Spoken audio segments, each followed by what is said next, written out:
আপনার ঈমান থাকবে না। আপনি কাফের হয়ে মৃত্যুবরণ করবেন যদি মৃত্যুবরণ করেন ওই অবস্থায়। কি সেই গানগুলি আমি একটা একটা করে আপনাকে বলছি। আমি জানি আমি বলার সাথে সাথে আপনি মনে মনে বলবেন, আরে এই গান তো আমি প্রতিদিনই গাই।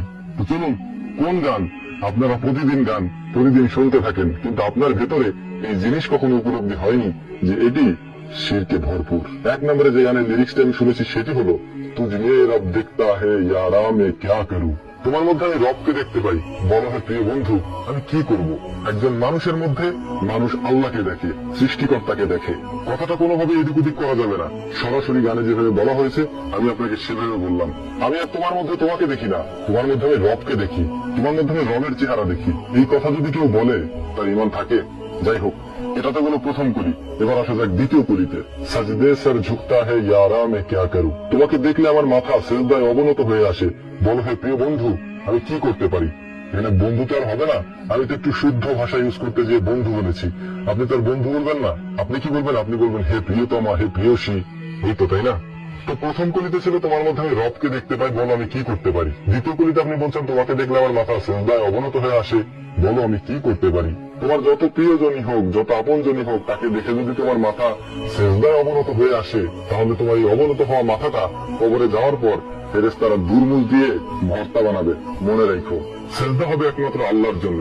আমি জানি এইসব কথা বলার কোনো মানেই হয় না, কারণ এই গানগুলি শিরকে ভরপুর, এটা আপনিও জানেন আমিও জানি, কিন্তু তারপরেও আমরা গাই। কোন মানুষকে দেখে যদি আপনি মনে মনে চিন্তা করেন যে তোমাকে দেখলে আমার মাথা সিজদায় অবনত হয়ে আসে, বলো হে প্রিয় বন্ধু, বলো হে প্রিয়তমা আমি কি করতে পারি, তাহলে ওইটা আপনার মাথা না, ওইটা গাধার মাথা। কারণ কোন প্র্যাকটিসি মুসলিমের মুখ থেকে এই শব্দ উচ্চারণ হওয়ার কথা না। যাই হোক, এটি হলো এক নম্বর গান। এবার আসি দ্বিতীয় নম্বর গানে। কয়েকদিন আগে টিকটকে একটি গান খুব চলছিল, সেটি হচ্ছে গড আল্লাহ আর ভগবান মিলকে বানায় এক ইনসান। যাই হোক, আমি হিন্দি টিম যত পারি টারি না, যাই হোক যতটুকু আমি বুঝছি আর কি, গড আল্লাহ আর ভগবান এই তিনজনে মিলে একজন মানুষকে বানিয়েছেন। আর তিনি হচ্ছেন সিনেমার ওই যে ঋত্বিক রোশনকে বানাইছেন তিনজনে মিলে। আল্লাহ, ভগবান আর হচ্ছে গড, এই তিনজনে মিলে একজন মানুষকে বানাইছেন। আপনি শিরকের সংজ্ঞা জানেন? যদি না জানেন আপনাকে জানাই দিই। শিরকের সংজ্ঞা হচ্ছে আল্লাহ তাআলার সাথে কাউকে শরীক করা। এখানে কি করা হলো, এই গানটি আমি আপনাকে বলে রাখি একটা জিনিস। মালদ্বীপে এই গানটি যখন রিলিজ হয়, এই গানটি রিলিজ হওয়ার পরে মালদ্বীপে এই গানটিকে নিষিদ্ধ করে দেওয়া হয়। মালদ্বীপ এই এতটুকু একটু রাষ্ট্র, আমার ভারতের পাশে একটি রাষ্ট্র, এতটুকু একটু রাষ্ট্র, সেই দেশে মুসলিম প্রধান দেশটিতে এই গানটিকে নিষিদ্ধ করে দেওয়া হয়। এই গানটি সে দেশে চলবে না, এটি বলা হয়।